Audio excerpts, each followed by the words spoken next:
Thank you for listening to this PodcastOne production. Available on Apple Podcasts and PodcastOne. Hey, listen up. TrueCar has been a proud supporter of the Steve Austin Show for years, so we want to partner with them to hear all about your TrueCar experience. And you might even get an Amazon gift card to kick off your summer. We want to hear all about your TrueCar shopping experience, so send us an email to TrueCar@PodcastOne.com. That's PodcastOne. And tell us all about your shopping experience with TrueCar. The first 200 people to email will receive a $20 Amazon gift card. So send us your email right away. We look forward to hearing from you. This episode of the Steve Austin Show is brought to you free today by our friends at BetOnline.ag.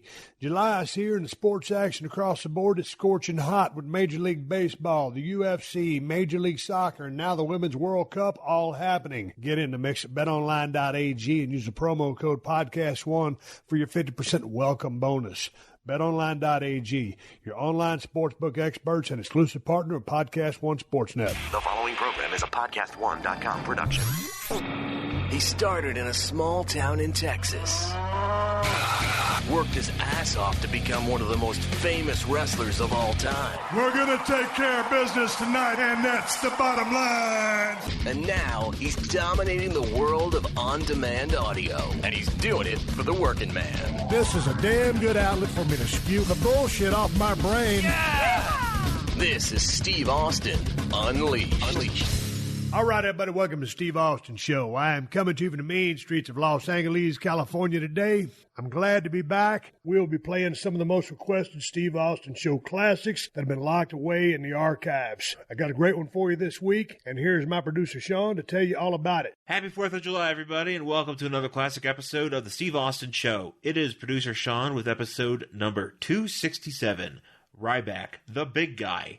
Original air date, October 27th, 2015. This podcast was recorded live on location at the Staples Center in Los Angeles just prior to Hell in a Cell 2015, which saw Ryback participate on that show. He wrestled Kevin Owens for the Intercontinental Championship. Unfortunately, he did not win that match, but I do remember that match vividly because I was there. I got to attend that pay-per-view in person. There was also the show with Alberto Del Rio returning to surprise John Cena and defeat him for the U.S. Championship, as well as, I think it was Roman Reigns and Bray Wyatt in a Hell in a Cell, as well as The Undertaker and Brock Lesnar. So, no, it was a good time. But Steven Ryback talk about Ryback's diet, his training, word on the street is he likes to eat a lot. Also talk about Ryback getting a release from the WWE and then eventually getting rehired. Also, Ryback, I completely forgot about this. He participated in the 4th iteration of Tough Enough, which was the one that they did on SmackDown that eventually Daniel Puder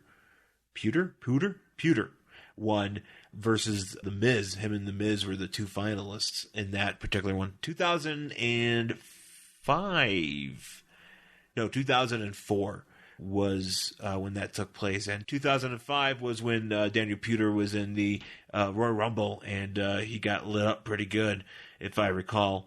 But Ryback talks a lot about his mental philosophies, his relationship with Vince McMahon, talking about his finances and how he manages those on the road. So you get a good idea of how Ryback likes to operate. And if you're a fan of podcasts, which obviously you are because you are listening to the Steve Austin Show and this classic episode, you can also check out Ryback's podcast, Conversations with the Big Guy Ryback, on Apple Podcasts and everywhere you get your podcasts. All right, this day in Steve Austin history, today being July 4th. 4th of July, a lot of wrestling that goes on the 4th of July. And I was surprised by this, but I shouldn't be surprised because back in the day, the NWA used to run the Great American Bash like pretty much like every year on 4th of July, or they would have the tour and it would go on through that date. So I don't know why it surprised me, but there is a lot of wrestling that goes on the July 4th holiday, and a lot of times it goes on internationally, as we'll find out here. But we start off in 1992 in Baltimore, Maryland. WCW TV champion Steve Austin defeated Barry Windham.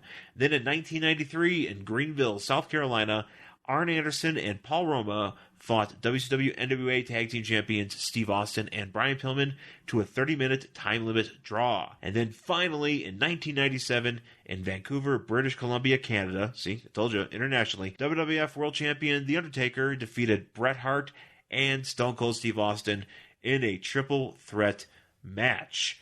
I got my information from the history of WWE.com. All right, folks, happy 4th of July once again, and coming right up, we've got a classic episode with Ryback, the big guy, here on the Steve Austin Show. The sports action is going to be scorching hot this summer, as the start of July is all about Major League Baseball, the UFC, Major League Soccer, the Women's World Cup, and much more. In Major League Baseball, the Yankees, Twins, and Astros are the teams to beat in the American League. Over in the National League, the Cubs are making a surge while the Braves and Dodgers continue to look dominant. There's only one place that has you covered and one place we trust, betonline.ag. Sign up today for a free account at betonline.ag and use the promo code PodcastOne. Or text BET NOW to 238-669 to receive a 50% welcome bonus. That's betonline.ag, your online sportsbook experts and exclusive partners of PodcastOne Sportsnet. This is Steve Austin Unleashed. All right, I'm sitting here with Ryback. We're back here in the dressing room in the middle of the Staples Center. It's a pay-per-view. It's Hell in the Cell. Hell, this man's got a match. Ryback, how you doing? You've been busy as hell ever since I saw you. It's good to see you. You stopped me in the hall and said, I'm on the podcast today. And I said, what?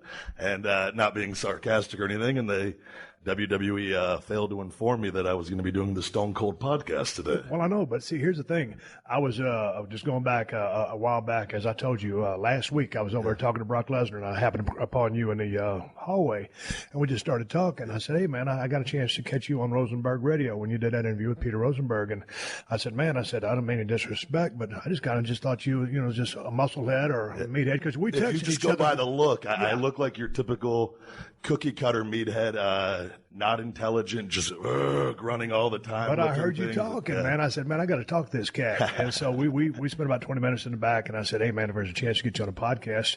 And we exchanged numbers. Yeah. And all of a sudden, when I got the word that I could come down here and talk to a few guys, well, I said, I want to talk to Ryback, and I want to talk to Arn Anderson. All of a sudden, I come back here, man, Ryback. You want me to call you Ryan or Ryback? Ryback is more than fine. Okay, that made you all kind of gimmick names, guy. Big guy. So all of a sudden, man, I was like, dude, I said, you and me, right? And you go like, what are you talking about? Yeah. I thought, man, nobody told you we were going to do the podcast. So anyway, we got here. Today's a pay-per-view. You have a match tonight. I do, with Kevin Owens. Kevin Owens. And then I just, right before we came into this room, you started having another meeting with, what was it, Creative and his Mark Carano, merchandise stuff. Yeah. So let's break in right there, man. It's a busy day. All of a sudden, it's hustle and bustle. Were you guys on the road? Did you come from your hometown of Vegas? Yeah, I drove in from Vegas. I drove my truck in today. Did a big workout last night, and then got up at 6 a.m., got ready, had some breakfast, and did the 4.5 hour drive down here. What kind of vehicle does Ryback drive? Dodge Ram 1500. 1500s. You got the V8. It does have the V8. Okay, why Dodge guy? To me, we drive a lot of rental cars on the road, and I just like Dodges. We literally get to try everything, and Dodges are to me are the smoothest ride, and the truck drives just like one of their Challengers or Chargers. So you came into Los Angeles last night? No, this morning. But then did you crush the workout? What'd you do? I did shoulders and arms and some conditioning stuff last night, and then was interrupted by my neighbors, actually, who came over to thank me for they have a young kid, a 9-year-old Brogan. I left him a big WWE gift basket out for his birthday last week. So they came over to thank me, but it took about 45 minutes out of my workout. You know, one of the things that interests me so much about you and your physique that you've created, you've always been a big guy. Yeah. You've always worked out. And going back to your days in high school, you grew up in Vegas. Yeah, born and raised. And so, but you excelled in football and baseball. What position in baseball? What position in football? So I played everything in baseball. I varsity all 4 years in high school. Football, I was the only freshman they brought up to the varsity team for the state championships to be on the tackle squad, the dummy squad, and get killed by the bigger guys. But they thought enough of me that I could handle it back then, which was quite an honor at that age. And then football, middle linebacker. I was running back. I was the kicker for 3 years. I did it literally in high school.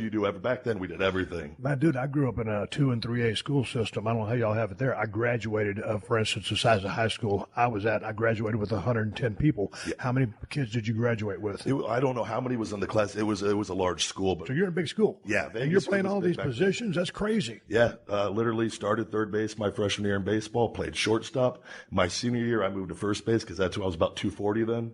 So the size started coming on. But I literally, the only thing I didn't really do was play catcher. Okay, going to the football, you get timed in a 40-yard dash. I was always about a 4'9" guy. Now, I wasn't your size in high school, but my line was about 160 pounds. Yeah. I ran north and south. I wasn't fast enough to run east or west. Yep. And so I ran a 4'9". What kind of 40 guy were you? 4'7", 4'8" on. That's a pretty damn quick 40. Yeah, and I was a bigger kid back then, but I wish I would have known the things I know now back then. That was just kind of all natural ability, and you just go out and play and have fun. And I wish I had the work ethic I have now that I've developed as I've gotten older. Well, talk to me about the work ethic, because, dude, I mean, but you were always a big guy, especially if you're telling me in high school you were already 240. Yep. With respect to the training program, what did the coaches have you guys doing back then? Because, I mean, our foundation was real slim at Edna, Texas. It was a universal machine, and we were just doing circuit training. We had a full weight room in my high school. It's actually in an older neighborhood, but I switched schools my senior year for baseball. But essentially, they have everybody doing the same thing, weight room wise and everything. Whereas for me, I've excelled as I've gotten older by doing my own thing, and pushing myself past what people would consider a normal amount or a lot. Like, I believe the human body and the mind can adapt to anything, and to excel in any profession, the key to rising above everybody else is the work ethic. Okay, and one of the things I want to talk to you about that really interested me was your take on training and your diet, because I can sit here and do a chronology of your career in wrestling. Let's talk a little bit about wrestling in a minute, but talk about taking care of yourself, because when I take myself back to my days, dude, I kind of always trained like a bodybuilder. Yeah. When I was playing college football, I more powerlifting type power stuff that's going to help me in football, but for professional wrestling, I never had the bodybuilder look, but that's the way I trained. And then on top of the schedule that you know all about, man, I was a guy who, I drank a lot. I ran with that drinking crowd. We were talking, you have your phases up here. I want to get through your phases, but here's the thing I'm getting to. I really asked my body to do a lot, from the in-ring activity, the out-ring activity, the in-the-gym activity, the whole ball of wax. You're burning the candle at three ends, really, not just two. But so, in hearing some of your things and talking with Peter Rosenberg about your training, how you take care of yourself, explain to me what your training phases are. Because, dude, you're built like a brick house. What are you doing with taking in calories and the workouts you put in your body through? How are you maintaining this life on the road? Because it's tough. Yeah, so I have evolved. My theories on training is I've been here in the WWE. I got signed at 22 years old, almost 23, and I was very bodybuilder oriented back then. Even though I did a lot of powerlifting stuff too, I would just go in the weight room and throw things around. And whereas now I stretch for 30 to 45 minutes a day. I do a little bit of everything weight room. I still like being strong, but I will adapt my weight training to, I will do 2 to 3 reps for 3 weeks. I'll do 5 to 7, for another 3 weeks. I'll do 10 to 12, but I'll go 15, 20. I literally will cycle it, but I'll go by, if 2 to 3, I'm not feeling good, my joints are aching. Right. I go 10 to 12 because I know I got to give my body a little more time. And I built my house to literally, I told Vince this, I am here for the long haul. Like, I want to be my absolute best, and I feel like my best is going to end up pretty damn good at the end of this. But the key to that is staying healthy and longevity here. We go day to day, but, I got the cold tub, the hot tub. I built everything in my house, all my training, the gym, everything, to keep me healthy, to get myself ready to go back on the road. Because that's the name of the game around here. Because people are going to take themselves out, people get injured, and opportunities open up. And I've said from day one, I am more than, I've told Vince this to his face, I am the guy that can replace John Cena. And I'm not John Cena, I'm Ryback. But I'm the guy that can do that, and I can sell, but I need to be healthy. And I need to be here every day for that to happen. And to add to that point, you've got to have that mentality in this business. It doesn't matter whether you're in this business or if you're a professional athlete. You've got to believe that hey, if this guy goes down, you've got to be able to take that spot, and you have the confidence to do that as part of the mindset. Going back to your workouts, what are you doing, man? Because it sounds to me like you do a lot of volume. I do. I literally I was doing everything twice a week, body part wise, and Matt down at NXT, Winchinsky, I believe, has a really weird last name. Sorry, Matt. He was doing my workouts for me. But I found that I switched back to me. I have a pretty good idea of the body. I was in school at UNLV for, kinesiological sciences and fitness management. And I love all that stuff. What are we going to do with that? Like personal training, things like that. But I love reading about the human body and just different things, different training techniques. I'm really big into the motivational stuff. So taking that, and I went to once a week essentially with everything because I do such a high volume of the training and the stretching and the conditioning. I do conditioning every day for 30 to 45 minutes of not just getting on the elliptical machine and doing your Joe Blow cardio. I told you I did 150 burpees that day after we did it. I did 13 some odd minutes. Yeah. I damn near crap my pants. I said, are you kidding me? Yeah. One of the girls from my Broken Skull Challenge was telling me about the thing she was doing. She was doing 100 burpees a day for a month. It was just a gimmick she was doing. So I said, okay, man, I'll give it a shot. Well, dude, I ain't dropped down and done a burpee for basically my whole life. Yeah. All of a sudden, I'm in my garage right there by my washer and dryer, and I hit about 6. And dude, when you hit 6, you'll blow up. There's that point when you hit, like sometimes. How long did it take you to adapt? It's, so when I first started doing them, I would hit that, you 10 or 12, you'd start feeling it right away. And then now, like the other day, I did 50 straight before I even took a break. And that 50, I mean, you feel it. Damn right. But it's in my mind, so I have a theory. I was actually talking to Adrian Neville about this. For me, the intensity that I'm going from beginning to end out there, I feel like for me to completely be at my all-time best, I need to be able to do 200 burpees a day like that, to be able to go out there and to be the kind of wrestler that I want to be. Dude, but can the human body, I mean, or your body, I mean, not the human body, but I mean, I'm just talking about with the schedule, I'm telling you, people don't understand the grind that it is being on the road. Can you do 200 burpees a day and then do your training and then go out there in a damn That would be after the training, but the key in again, talking with Vince about training, we talked about this. I've learned that the key is getting a good warm up and not just jumping into it. So if I do my stretching and everything 30, 45 minutes and then I do my workout, I'm warmed up by the time and you know, I remember being younger and looking at the older men in the gym wearing the elbow pads and rubbing the Bengay on their elbow. Oh God, these guys. And you know, if I you get beat up out there and doing this 5 days a week and the traveling and all that and the weight training and everything else that's asked of us, I put the elbow pads on sometimes to train on the knee pads and it's the body adapts if you push it to that level. What about the mind? I mean, the mind's what controls all. I'm big on the mind controls everything. That is the way that I look is solely because of my mind. So when you go home, do you ever have to leave your house to go train, or you've got everything? I built everything at my house, and it was one of those things. I always enjoyed the process of going to the gym, but now I love being at home because I love working out alone. I was again telling Vince this on my wall. I put all the WWE, who in my mind are the legends, which you're up there, all the champions, because Rock, Undertaker, I got Triple H, Shawn, Brock's up there, because you guys have all reached a level that I want to get to. So when I'm in there training alone, if I am tired or, you know, I want to stop, I look around, I'm not going to ever get to this or past this if I cut myself short on this end. So I'm very big on the visualization of things. Are you a music guy when you train? A lot of people just like to hear the iron clanging and just banging and just silence. So if you're cranking in there, what are you cranking? What are you listening to? I'm a man of many emotions, Steve. It's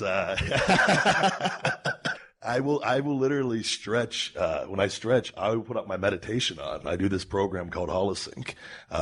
What's it called? Holosync. Yeah. It's by a guy named Bill Harris, who's one of the authors of The Secret, that book that I've talked about. Yeah. And it literally, you put your own affirmations on, and you can't hear them. It's an hour long, though. I've been doing that for 4 years, and that thing has done me more good for just quieting my mind and controlling my thoughts. So I'll do that while I stretch, and then I'll throw AC/DC on and Metallica, Limp Bizkit, doesn't matter. I'm on, then it's... You just brought up The Secret. Someone gave me the book of The Secret, or was it a DVD? What is it? There's both. There's a book and a DVD. Okay. I have all of it, Steve. Okay, so I got ADD. Give me the 411 in a hurry. What is The Secret?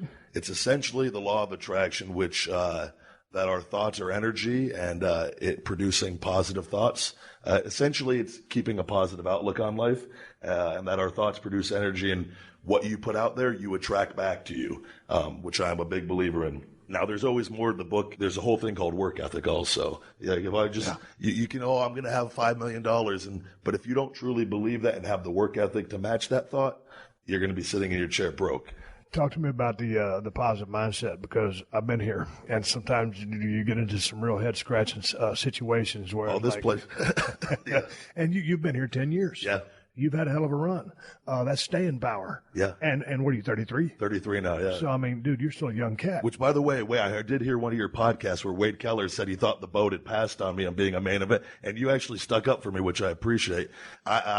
Which he is clueless if that's what he thinks, and he truly has no idea what this business is about, because I haven't even gotten started yet, and I have another 15 years in me, and I truly am. I believe I'm the guy that is going to be number one. So, Wade, you're wrong. Okay, so let's talk. Okay, 15. Well, you're going to outlast everybody. That finally they're going to have to run with you. Hey, let's talk a little. Let's shift into a little bit of wrestling then, and talking about the Ryback character. Yeah. Because you and me were texting each other way back in the day when they brought you in, Skip Sheffield. Yeah. And I don't think we'd really ever met. I just got your phone number, and I was big on you. I thought, I have a funny story about actually. What happened? They brought me in after I broke my ankle and leg, and after the Nexus deal, and it was in Atlanta, and they flew me up there because I had to have another surgery still on my leg. I already had 2, and the 3 doctors told me I'd never wrestle again. And last thing I wanted to do was show up at the arena. I hadn't seen anybody in a year, and then have to tell everyone, ask you the same questions, and where have you been? How you doing? Oh, I still need another surgery. I'm still hurt a year later because of all this stuff going wrong. And I was really embarrassed to be there. And Rock was back. You were back for that one. And I remember I was in catering, and I was just keeping to myself. And I didn't even want to say hi. I didn't want to run into you. I didn't want to see anybody, but I had to be there because I had to meet with the doctors. And I'm eating, and I look up, and you happen to be sitting all the way at a table, probably 30 yards down, and we made eye contact. And I go, shit.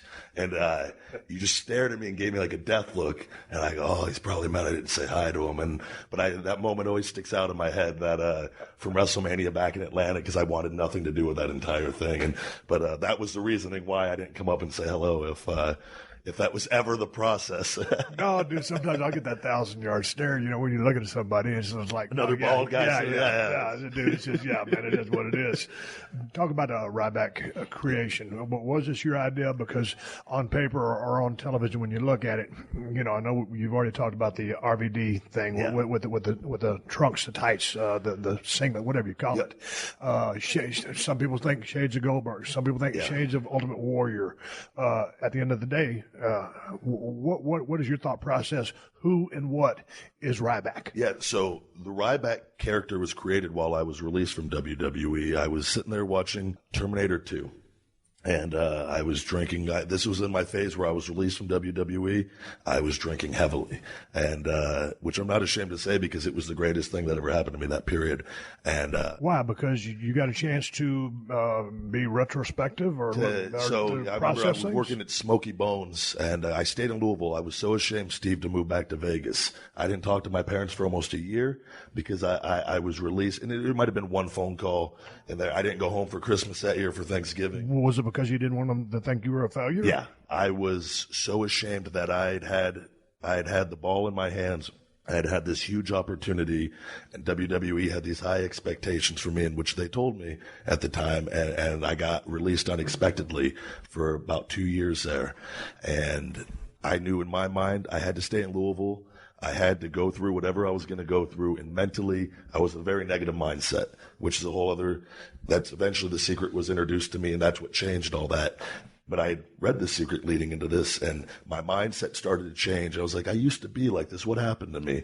I'd gotten very negative my first 2 years in wrestling, which won't say why necessarily, but just through some training and how this business is, it took away my confidence, not only in wrestling, but just in life in general. And I'm watching Terminator 2 one night, and big Arnold fan. And who ain't? Just huge inspiration, just huge success, great work ethic. And I'm watching, and I'm sitting there, and I go, what happened to me? I used to be like a Terminator. I used to set goals, and I used to achieve them. I wanted to be a WWE superstar, and I did it. And then I'm sitting there, I go, look at me. And I was so just ashamed of myself that working 12 hours a day in a barbecue restaurant, still working out, but no direction, just waking up, letting life control my circumstances. And I just said, no, I'm Ryback. It literally came to me because I was Silverback before, and my real name is Ryan. Right. And it was just like that epiphany, the moment clicked, and I literally just started doing promos right then and there, drunk by myself in my apartment that night. My good friend Pat Buck was living with me at the time, and he came home, and I was telling him about it, and I started doing vision boards, writing all my goals down again. And really? Steve, literally, I mean, within 6 months. I came home and Pat was in there, and I got re-signed by WWE. I went back to OVW, and I had probably 15 goals on this board, and he had tears on his. He goes, "You literally have done every single one of these," and I didn't even realize it at the time. And I was like, "Whoa, this is." When I set my mind to stuff, it's pretty powerful. So that was the beginning of it. Okay, and then the Ryback, your first name is Ryan, but back in the day, because of just your build, your physical nature, you got the nickname Silverback. Yeah. Because they just thought you resembled a big I've gorilla. always had like the big forehead, they kind of have the Cro-Magnon look there and just look like a caveman kind of, but my friends always called me Silverback, so that kind of just stuck with me and is a good wrestler. And so, boom, you come up with Ryback briefly, or is in detail or not detail as you want to go into this. What happened when WWE let you go? Initially, the first time, It was one of those things. I was down at OVW. Cody Rhodes was there. And this is we had practice. It was a Friday afternoon, and I was having nightmares of getting released. I was so negative, it was consuming me. Even though you could have probably interviewed every person in that class, who is Ryback going to get released today? No way. No one saw it coming, and it was just something I felt inside. Having bad dreams about it. And then Al Snow called me later that night, and Mike Bucci first. I apologize, Mike Bucci, and I'd missed the call, and I saw it, and I go, "This is it." Called him back, and then he told me I was released. It was me. Why did they release you? There was still to this day. It's one of those things. I think they'd given up on you. For the time being, I think this is very political, and I don't. At the time, you're going by trainer reports and whatnot. Right. You could be told you're doing great on one end, but they're getting something else on the other end. For me, it was the best thing that ever happened. So I don't regret it happening. Okay, but you didn't let go. What kind of time passed before they called you back and said, "Hey, let's do it again"? I took 1 year. I did some indie shots down in Tennessee, and at the time I had a Nissan Titan. I was in gas at that point was like really high, and money was tight, and I was losing money every shot, and I go, "This isn't going to be a realistic thing. I got to get a regular job," and I could have moved back to Vegas and made great money and done anything. You go work in a club there, right, and make six figures. That's when I just kind of was like, I got to ride this out. I'm going to stay here. I went to many different restaurants. So I eat a lot of food, Steve. So in my mind, I wanted to work on my promo skills too. So in my mind, being a server was the best of both worlds. I could feed myself by working in a restaurant and getting some free food for the amount that I need to eat to keep my size on. And I could talk to people because I'm going to be really uncomfortable serving tables looking the way that I look. And it truly was the best thing for me, allowed me to open up. And it also, though, made me, once I had it, when people were like, "What are you doing here? Why aren't you like it?" Where I'm like, "Yeah, what am I doing here?" And it kind of lit that fire under me too in the process. Here's the thing. But in working with people, did you learn anything about people by taking their orders? Oh, absolutely. There's many different types of people, but and you have to learn to, if another table stiffs you on a tip, you have to learn to not carry that service over to the next table, right. And having that good attitude throughout a 10-hour shift. And it's definitely helped me here because this could be a very negative environment and things don't always go our way. And you have to be able to kind of, turn negatives into positives. What about on the occasion, you're doing your best to do a good job, making a pleasant dining experience for the people there in the restaurant, and all of a sudden someone comes in there with that arrogant prick tone that everybody, I've eaten by them, I've listened to them order, I've watched the way they treat people. What was your reaction? You had to have a couple of people that did that to you.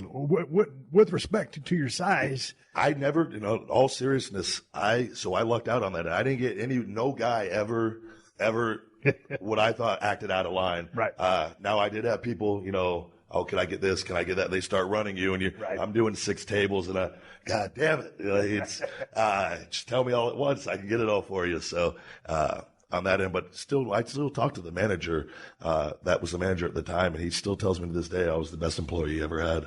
Dude, you grew up watching the business of pro wrestling. Yeah. And so you're probably like me, man, at 7 or 8, man. I was a fan. I was hooked. To me, you're like younger than I am. The exposés had already been out, but I would probably venture to say you thought was real when you first saw it. Oh, absolutely. I remember sitting in front of the TV when I was a kid, and my first memories to this day still is seeing Andre and Hogan live in Vegas. And I don't remember anything from the event except for my parents got me one of those big, long bull horns, plastic ones, and I was screaming at it all night. And I remember the black singlet with Andre and the yellow trunks with Hogan. And that was my first wrestling memory. And then around 9, 10, 11, 12 is when I was all about it. Well, what was this occurrence that happened when you got to ring a bell at a WWF event? So I was 12 going on 13 or 13 right around that age, and WWE Live was coming into town, the World Tour de Force, and as it was called at the time. At the Thomas & Mack Center? Thomas & Mack And that Center. was always a tough building to work because Vegas is an interesting place because you get a lot of people that just come here to gamble, and so they're like the locals, because a lot of people don't understand that Vegas is also a regular town, much like Los Angeles, a little bit smaller, but sometimes Thomas & Mack Center can be a tough crowd. Yeah, so absolutely. Go ahead. We've actually, it has improved over the years, but 4 years ago, it was still like that. We've been running there much more often now. Yeah, sometimes, man, you go and you're like, man, what's wrong with these people? Man, this shit was working yesterday. Yep. We had we were there. I remember a year ago. We had like a $300,000 gate, which for there is tremendous. Yeah. Which people are coming out there more now, but still, it's a different crowd sometimes. So how'd you ring this bell? I sent in a letter, which my mom still has. To who? To the News 13 radio news station, and on why I should be the one to win the 4 front row seats and win the whole prize package and whatnot. So I sent in a heartfelt letter. They said they told my mom when they talked to her, we felt his passion was their exact words, which is why they chose me. And but that wasn't enough for me, as you know. I always want more, Steve. I called in. I did all the radio stations, and I won 20-something tickets.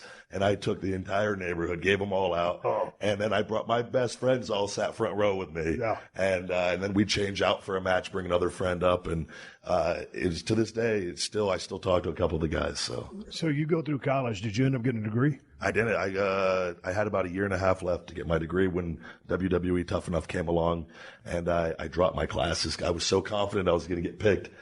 I dropped my classes before they even chose me, and I went out and I adopted another dog to give my dad 2 dogs, so my other one wasn't lonely, because I was so I knew I was going. I was just like in my head again where I knew, and luckily I don't recommend that to the kids out there, but it worked out for me. How was your Tough Enough experience? It's changed through the different incarnations, and it's from start to finish. But how was your experience? It was a great introduction into the crazy world of the WWE. But just a peak at that time. Yeah. Because they kept it pretty much on the DL. And it's one thing to be, a fan and watching this and to have your opinion on this, but then to step in there and to actually do this.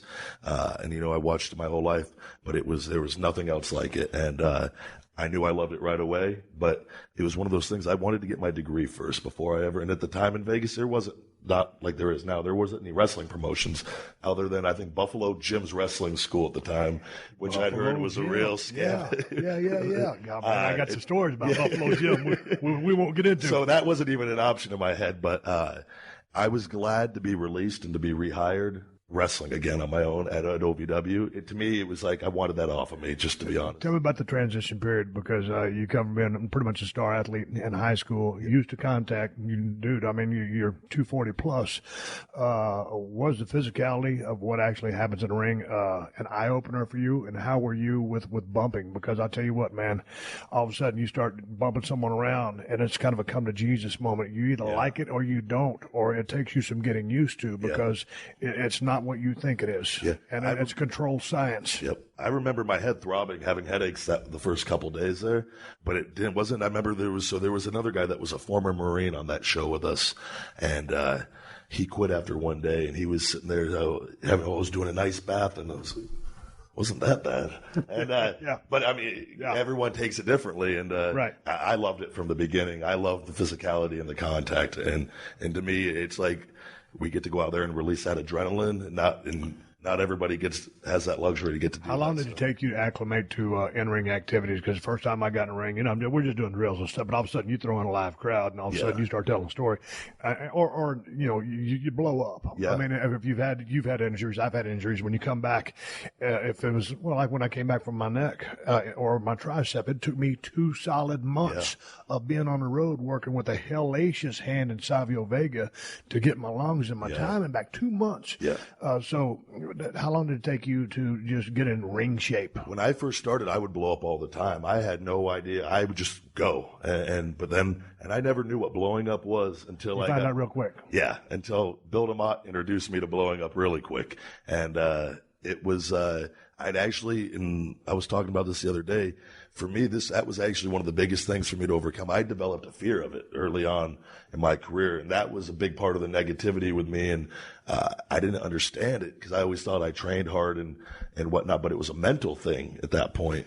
But I'll tell you what, you talk about a helpless feeling, or a feeling that it ain't worth a damn, is when you're in front of a crowd. I don't care if it's 50 or it's 20,000, but when you're sucking wind and you're supposed to be either selling or beating a dude up, getting heat or shining or working a body part, and all of a sudden you're laying in a rear chin lock because you're gassed, and then you got to flip flop and fly for that guy to make his comeback, or you got to grind down and get some heat on him, and you got to go through the paces, but you can't because you're out of shape and you're stuck in a weird chin lock. Mister, that is a feeling. That is one of the reasons why I am obsessed with conditioning now, and the burpees, which I feel are the ultimate conditioning exercise, because early on in my career, that voice that would want to tell you to stop, I hate that voice. And I want to tell that voice and when I'm out there, I want to be in full control, and I hate that feeling. Is the worst feeling in the world, and it controlled me for far too long early in my career. And it's, to me, getting my conditioning to where it has been now has been the biggest reason for my success. Is out there because I'm not thinking anymore, not worried about holding anything in. It's, you can go out there and just let go because I have better control of it now. How long did it take you to start putting the pieces together with respect to psychology? Because mechanically, I would imagine you caught on pretty well. Yeah, mechanically early on, I thought it was. And also with respect to your size, I mean, you're not going to be doing like a cruiserweight style. Yeah. You're going to basics. I mean, man, when you look at what I did, man, really, I didn't do much. Yeah. What I did good, but I didn't have a gigantic moveset. I would look like a guy like you're wrestling tonight, Kevin Owens. Yeah. He has a moveset that's out of this world. Yeah. How long did it take you to put the psychological pieces together to make that crowd be invested, one, in you as a performer, as a character, as a person that they care about, whether they love you or hate you, depending on what you're trying to do, and then also be able to diagnose what's going on and take him through a match and tell a story? We're constantly learning here, and the process never ends. And I'm still every day, every week, I feel like I'm improving and learning something different and new. But for me, it was when I was injured and I broke the ankle and leg out the year and a half. In my mind, that's when I really got into the meditation there. But I started, during that period, I ordered every WWE DVD. And the reason why I ordered WWE DVDs is because we work for the WWE, and there's the WWE style. And I could have watched other tapes at the time and whatnot, but I really, really wanted to. I wasn't wrestling. I couldn't do anything. I had a lot of free time on my hands. So I started watching. I would watch a tape a day, and from beginning to end, sometimes more, sometimes 10, 15 matches a day. And I started pausing and watching, studying it like game film for the first time, rather than just watching and going all the way. This time, why did they do this? What can I do right there? I could do 3 other things out of that position right there. And it was when I started doing that is when it all started clicking for me. Because I came back, Steve, after that, a year and a half, hadn't been in the ring, hadn't wrestled a match. I got cleared to come back after this ankle deal, and they put me back on the road. And I did a match. I remember we went 8 minutes, me and Alex Riley, and I hadn't wrestled. And he was like, we were going. And I blew up.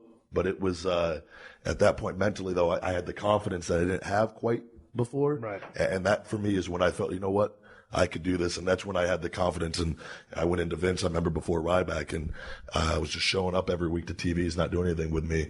And I went in there 1 week. I had to say my piece. And talk to me about your relationship with Vince McMahon, because it's a relationship everyone must make once they get here, and it's an intimidating thing to do when, for one, now it's the only game in town. Yeah. But, he's Vince McMahon, and he's the guy that he's the best promoter in the history of the business. Yeah. Now he's your boss. Now, I'll never forget, all of a sudden I started heating up. Well, and we were going live every other week, and I had that little meeting with him in the parking lot while he was editing my lines. And then, he told me, well, quite frankly, Steve, you're popping the people in the truck.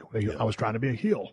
And if you can entertain the guys in the truck, then you can entertain anybody. So anyway, to get back to you, I told him, you got to take the reins off of me because I can't compete with the guys that are 7 feet, 300. I'm only 6'1", 250. Yeah. So he let me have my personality. But that was one of the first times that I just, had the guts, the wherewithal, the awareness to know that I needed to make those inroads with Vince. And of course, as you know, the higher up the card you get, also that relationship is easier. But tell me about this first endeavor or this first hardcore meeting you have with Vince and what your relationship is with the man now.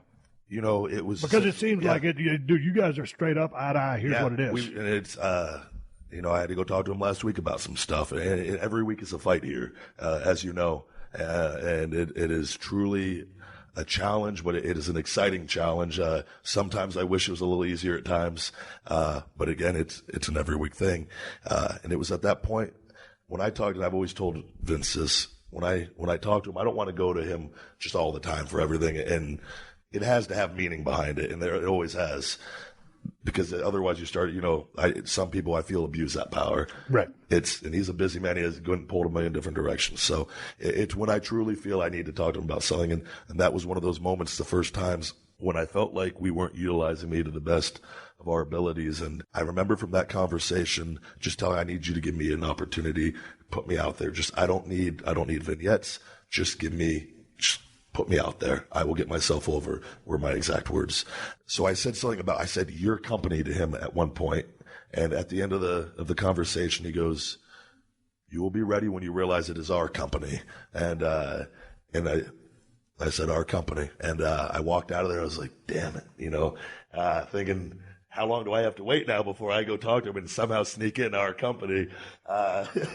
And luckily, though, everything was on track, and I believe I debuted a week or two after that.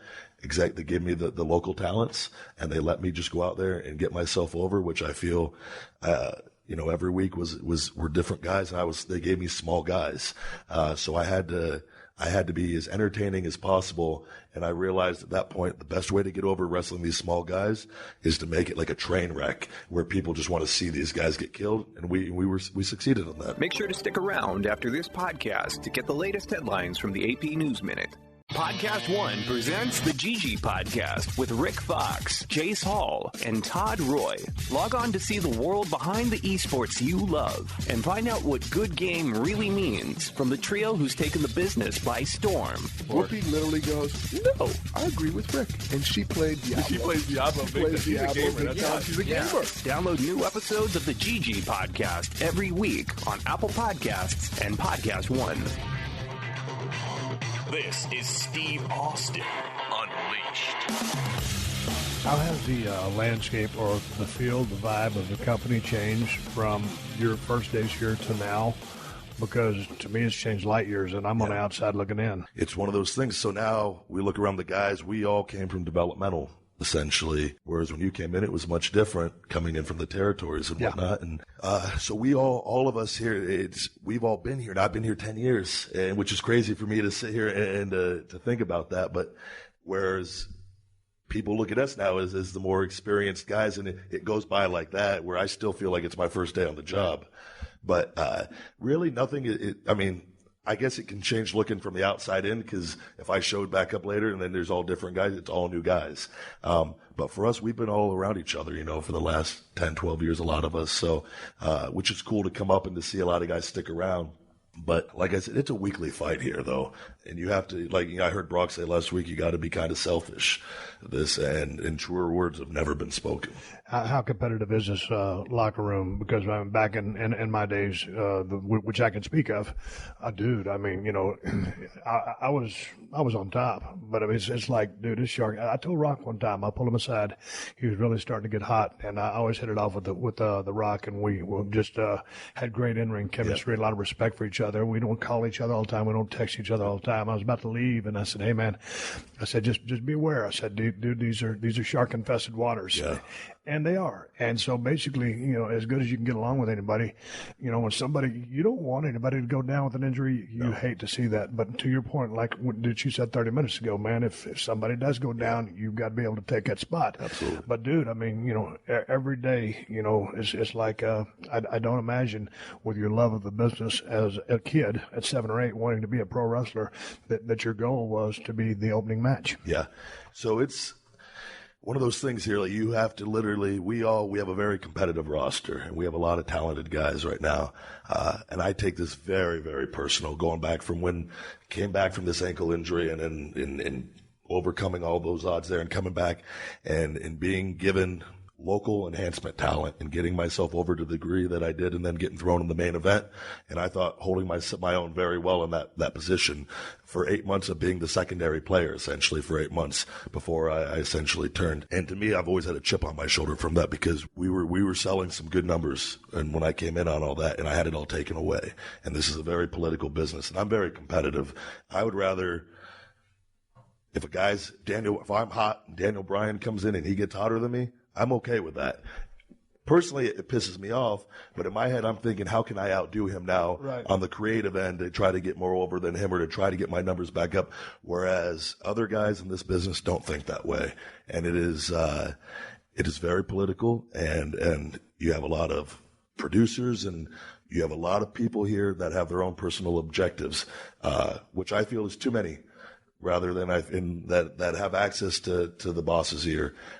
So I've learned weekly, you have to learn when to speak up for yourself. And for me, I could be number one. I could sell tickets. I have a look to me, and I know what I'm doing out there, where I could draw people in and people believe in me. So I get pissed off when we go another direction. I don't like that, because I know what I'm capable of, and when we were doing that, what I was doing. But it's just one of those things. There's a lot of people around here. You ever step back and take inventory of what's going on? Like maybe this would be something that you would work into your regimen of your meditate. Yeah. When you do your meditation, your stretching, your stuff like that. But when I look back, if I go back to my WCW days, when I was studying Steve Austin, I saw a guy who at times, you know, had an average physique, had bad hair, you know, pretty good looking kid when I first broke into business. But man, if I line up all the guys in the dress room and say, hey man, pick out 5 guys that you think are going to be stars, I'm not going to be one of the guys you picked out. Yeah. And I put them in the ring. Okay, then you start seeing some potential.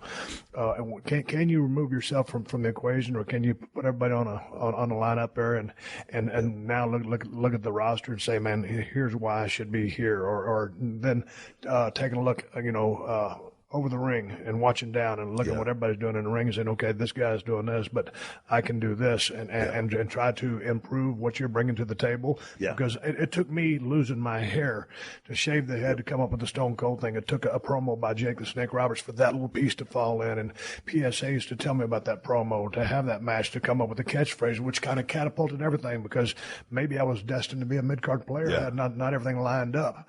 But now when I look back, man, I was kind of like a ragamuffin. Yeah. You know, and I was, after 7.5 years, I was an overnight sensation. Yep. Yeah, absolutely. You have to be able to step back and look at it. And I'm always trying to improve. And I'm like, but at this stage of the game, what can you improve? So this is a funny story. I just learned how to do backflips for the first time yesterday. That was something I never knew how to do. Never learned as a kid. Never even tried. I could do front flips all day long though, and all that. But so I was looking around. I was, you know what? I've started doing a little more, coming off the top rope and doing a few things a while back, just a little bit. Dude, you're 290 pounds. So I don't like being limited. I feel like, especially today's the product, the people, and it's not doing it every night, because that will pick your spots. Yeah, but here and there, just to let them know that you can, and it can go a long ways if you're done in the right spot.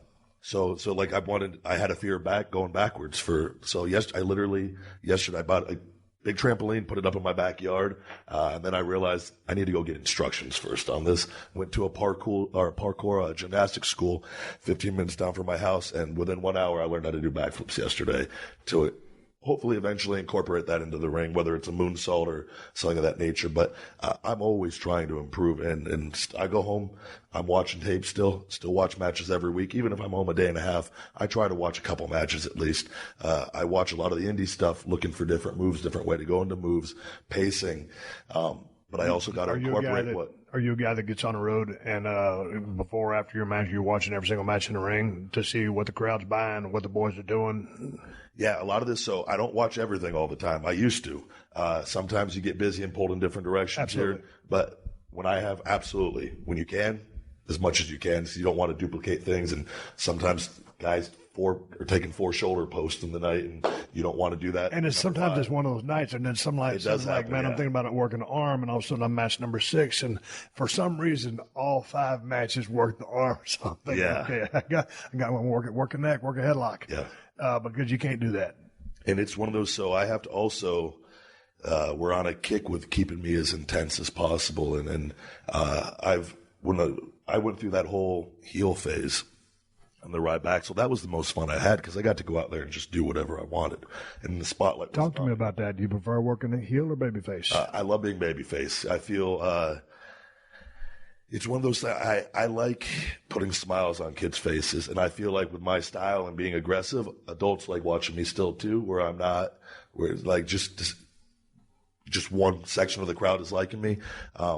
But I will say being a heel is truly it's liberating. Something else, yeah. Because you can do anything in the world that you want, and it frees you up. Absolutely. If you have any inhibitions or whatever the word is, I mean, that's when and the thing I always loved about being a heel, too, just for being an aggressive person in the ring, was if you do something wrong, if you have egg on your face, it's okay because you're a heel. Yeah. As a baby face, you don't really have that much luxury because if you keep tripping over your own feet or doing those kind of things, you ain't gonna be over. Yep. That's funny you said it because I'm that beginning Ryback in 2012, and eventually when I turned there on Cena, I felt like that was how my mentality is, like, don't screw up, because we had created this monster that had to be this certain way, and I wasn't speaking a lot, and then when I finally switched, it was I felt like I could do no wrong, and I felt like that's when I could start letting my real personality come in, and it was a process, and it took a good year and a half to really and the whole tagging with Curtis Axel, most fun I've ever had. Me and him would literally every night we try to find a way to joke with each other, and while we're doing this is a funny story. This is towards the end. I was working. I had the 2 strained groins and 2 tears in my abs there, and I went with that for 7 months. 4 months with the both of them torn, and because I was having so much fun, I didn't want this to end. And I knew when I went and got fixed, I knew that was probably going to be the end of this thing. And we're tagging in a match on SmackDown, and you could YouTube this, people out there, Mark Henry and Big Show, and who are 2 very large human beings, strong dudes, strong and just on a whole other level. And I'd somehow talked Axel into on the lockup with Mark to go behind him and crawl through his legs without Mark knowing. And you go back and watch it. It's on there. And Mark tries to kill him. Axel's freaking, gets out of the ring and gets in. Mark starts glomming him, and he's pissed. And then Axel finally tags me in as the rib. So then I had to get in there. But we were having fun like that, just doing whatever. And Mark wasn't happy about it. We apologized after, but we would always just try to go out there and have fun. Now with the tag thing seemingly behind you, being in the singles role, is that what you prefer? Yeah, because it's the success is solely on me, or failure solely on me. I truly believe, like I said, my goal is to be number 1 here. That was what it was when I came in, and it's what it will always be. And being in a tag team is great, and it was fun, and I love that. And I'm if an opportunity, you got to go through different stages here, and sometimes, you have to do other things. And if an opportunity comes up down the line, maybe after I reach a certain level of success, I'd be more than welcome tag team again. But I liked being a singles competitor. How much do you like being on the road? So I loved it. At the beginning, I loved it. After you start doing it for a while, you need a break here and there, which I haven't. I 4 years almost, I think I've missed about 12 or 13 weeks total, with the 10 weeks on one deal and 3 weeks with the staph infection, or a month with that.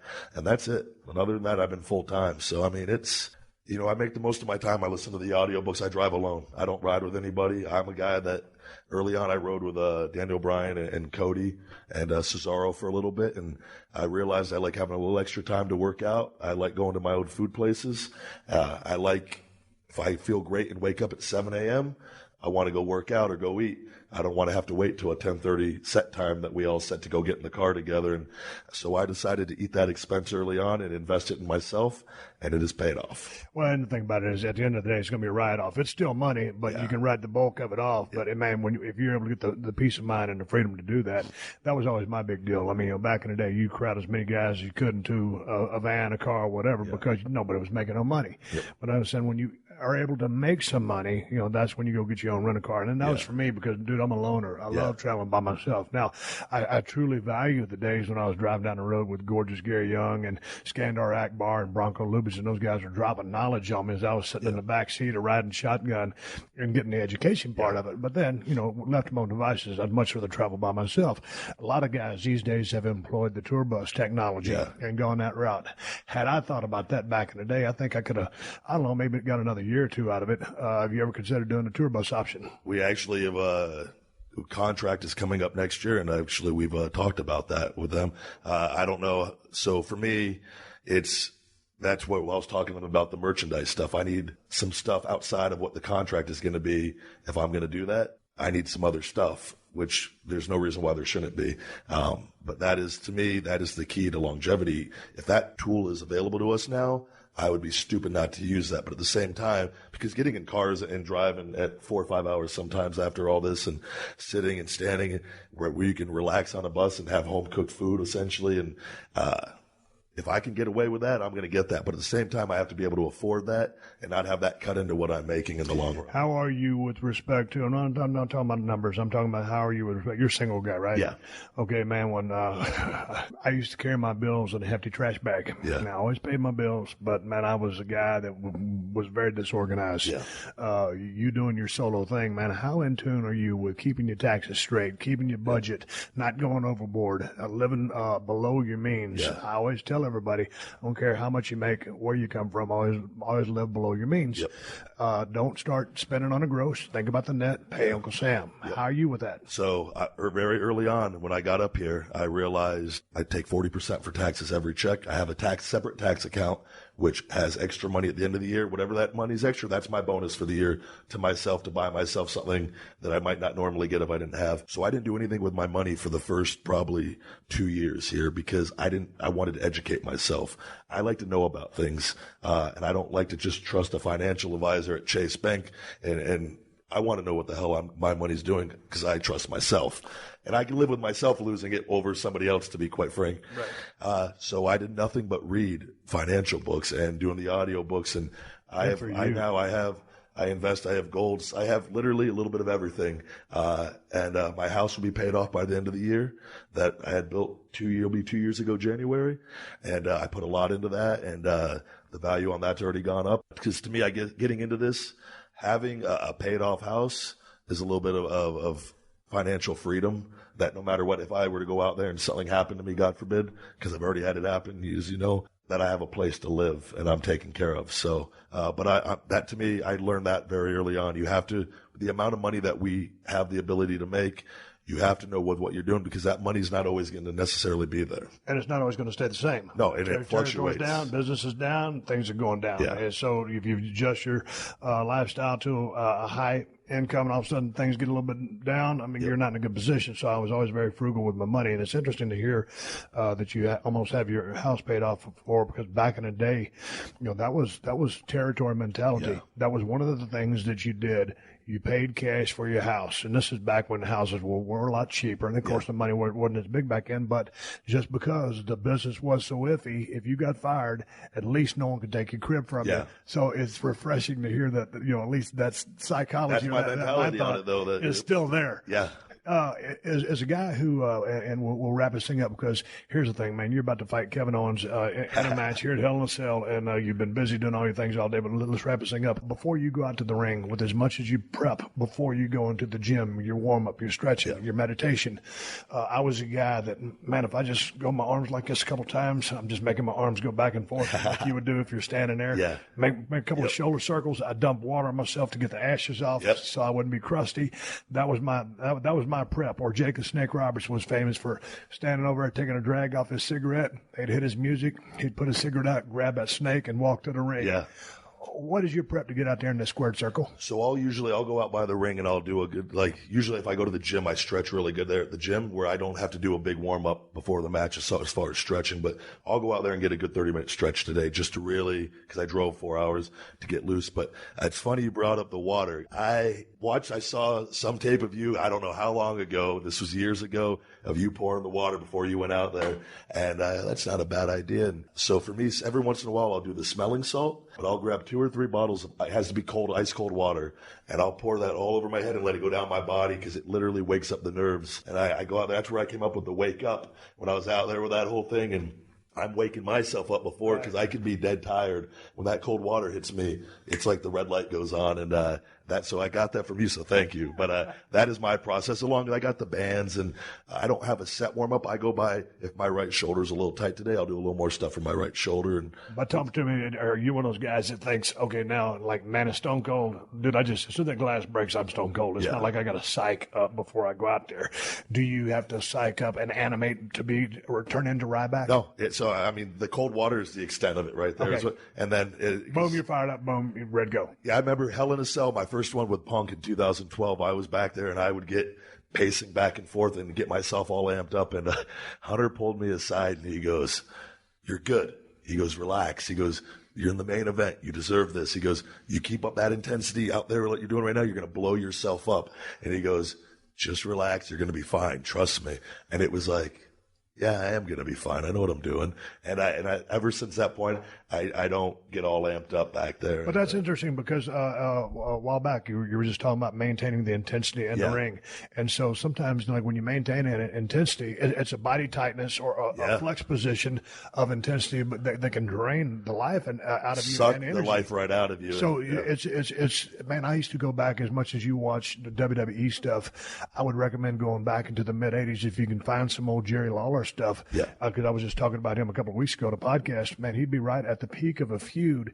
And now his character is totally different than your character, but I'm talking about at the pinnacle of a build and just go out there and still lock up with a guy. Now, y'all have different styles, but his intensity was a relaxed type intensity. Yeah. And so there's green intensity. Yeah. And I think there's probably where you're at, that comfortable intensity where you're not redlining constantly to take yourself out of the game and then still have to put in 12 solid minutes. Yeah. It's a whole different level, and to do the power stuff from beginning, not just do it I don't just do it in the beginning. I put it in the comeback at the end. Yeah. It has to be, and that to me, that's where the burpees and all that come in, and the 200, I tell you, because for me to be, and you go back and I watch Ultimate Warrior running around out there, and granted he didn't have the longest matches and whatnot, but there's times where he did. Hey, he was putting asses in seats. Yeah. When you say Warrior, you got to speak with respect. A whole different level of but to me, in doing what I know what we're trying to create here, I have to have a certain level of conditioning just to go out there and pull that off, which I take a lot of pride in. And we were talking about before, I'm 85 pounds. I'm not 220 pounds. Muscle consumes oxygen. So I have to be in even better shape to pull that off. And not everybody realizes that, but that's not their job to realize it. It's my job, and I know what I got to do. And from beginning, I go walk through that curtain to when I get back through that curtain, I got to have that intensity. How long does it take you to come down after a match? Because, when you hit a good one, maybe sometimes you hit one out of the park, sometimes you hit a triple, sometimes you hit a double. That's just the way the business goes. When you hit a good one, you're on the road. You're going down the road, you're in your rental car by yourself. Yeah. How long does it take you to come down? Or do you put an audio book on? I mean, what's your come down process? So now with the social media now being so relevant, and I've tried to make a habit of not using that as much. Just that sometimes when you have a good one and it's hard not to look and see what people are saying, because usually the feedback, when it's good and when it's bad now, based on the number of responses you get on a certain thing. But I usually go to the audiobook fairly quickly on, but I will sometimes, like on the way here, I can't just do audiobooks the whole way. I got to sometimes I got to listen to some music for a while and think about the match or think about things. And I'll go back, and I'm big on watching myself, even though I hate it sometimes. I get home, I'll watch a match 3 or 4 or 5 times. And I remember when I was with my girlfriend before, last year, she would just watch me. Like, I'd make faces as I'm watching it and just you'd move your shoulders. And I don't even realize I'm doing it. I'm like in a whole other, she's like, it's like, yeah. And it's but that's how you get better and improve things. But yeah, it takes a while sometimes to come down. And that's another thing people don't understand doing this. As much time is what we're asked to do as WWE superstars, and then the appearances and then the traveling and the wrestling and the prep that goes into it, you got to come down from all that and go to bed and get 3, 4, 5 hours. And the nights I get 8 hours now, I'm very thankful for, because they're few and far between sometimes.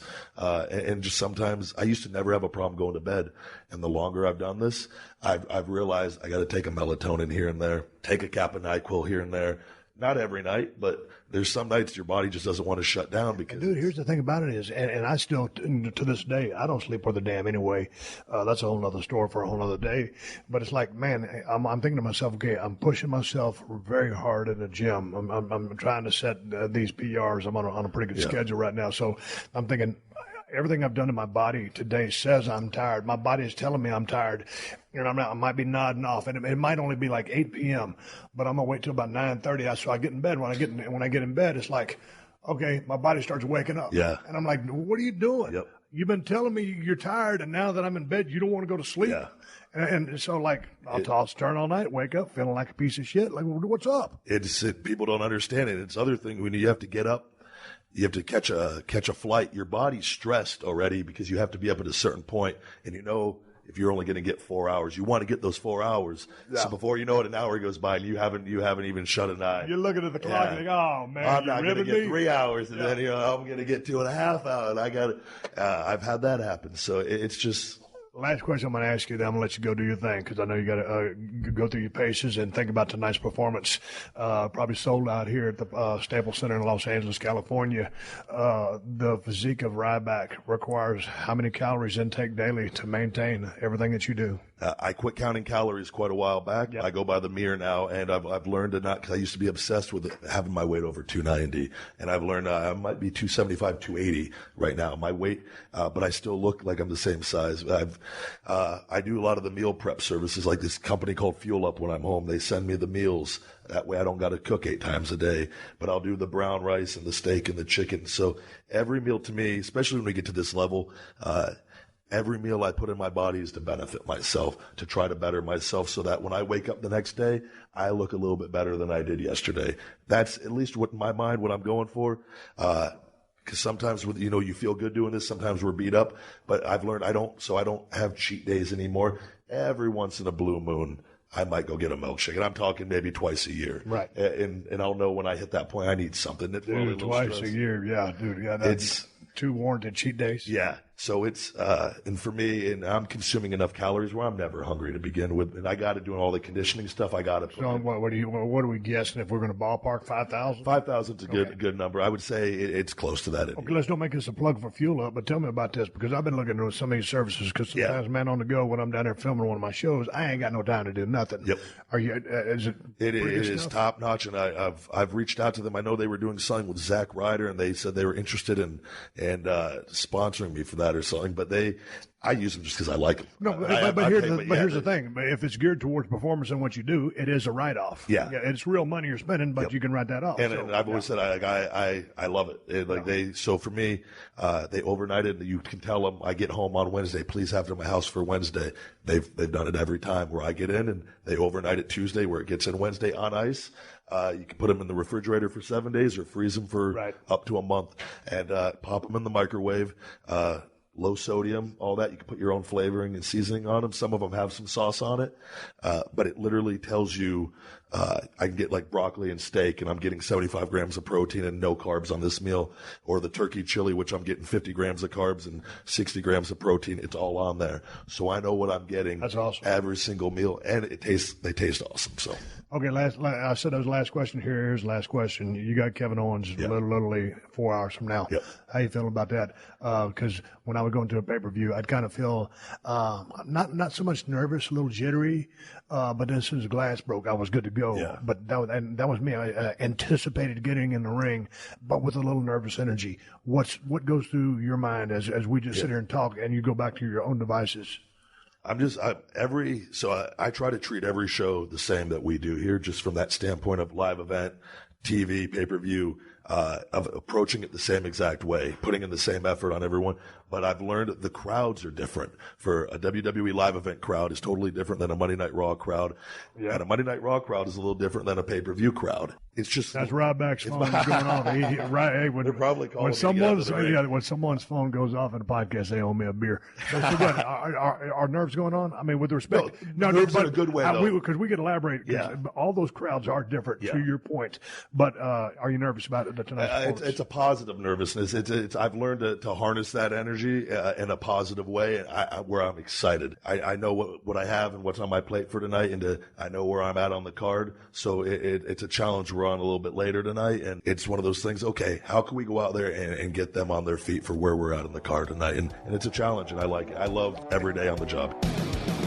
All right, let's get big ups to Geico for being a loyal sponsor of the Steve Austin Show. Go to geico.com, and in 15 minutes, you can be saving 15% or more on car insurance. That's right, save hundreds of dollars on car insurance at geico.com. Extra money in your pocket? It may just be the most rewarding thing you do today. All right, I'm giving Sean a go-home cue, so let's wrap it up for this week. Please don't forget to rate and review the Steve Austin Show on Apple Podcasts, and tell your friends to check us out. Word of mouth is the best way, or about the only way we really advertise for the podcast. Many other people are in that same boat, so if you enjoy the podcast, please recommend it to a friend. And if you want to reach me here on the podcast, please send me an email to questions@steveaustinshow.com. If you don't know, you should know. I've got an IPA on the market, and I think my IPA is one of the best beers in the United States of America. It is called Broken Skull IPA from El Segundo Brewing Company, and you can find it at Whole Foods and Total Wines if you live in SoCal. If you ain't in Cali, you might be SOL. I also have a couple of pocket knives. From Cold Steel Knives comes the Broken Skull knife or the Working Man's knife, and you can find them at my Amazon store. Amazon has the best price on both knives. Just go to amazon.com/shop/Steve Austin. I'd like to say one more thank you to all the fine sponsors of the Steve Austin Show. That's how I'm able to do this podcast for you twice a week for free. Please support them because they support us. And if you need more info on my sponsors, check out the show description to this episode for details. Until next time, folks, my name is Steve Austin. I am on social media, Twitter and Instagram, at Steve Austin BSR, and I will catch your ass down the road. Download new episodes of Steve Austin Unleashed every Thursday at PodcastOne.com. That's PodcastOne.com.